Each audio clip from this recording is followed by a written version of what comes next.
সম্পদ। কবি আব্দুল আওয়াল।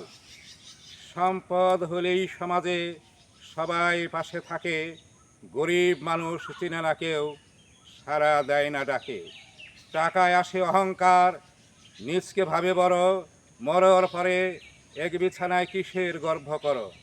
এই দুনিয়ার টাকার খেলা, পর আপন হয়, ভালোবাসার পাওনাটুকু স্বার্থের বিনিময়। টাকার তরে হইল হাজি, মক্কার ঘরে যাইয়া, গরিব মানুষ মরছে কত অনাহারি হইয়া। দান করিলে পাইবে সোয়াব, ঘৃষ্টের অধিকার, দানকারীরা এমন আছে হারাম সম্পদ পার। 1000 টাকা মাইরা কেহ 100 করল দান, শিষ্য তাহার পীরে কেবলা আজাদিল শয়তান।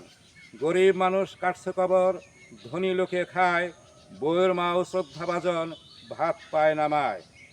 টাকায় যদি হইতো বড়, উপর তলায় মত, কোটি টাকার মালিক যারা অধিকাংশই বদ।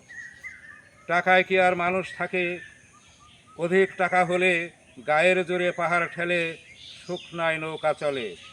সবুর হলো সবার উপর, ধৈর্য ধারণ করা, টাকার নেশায় এ জগতে অমানুষের মরা।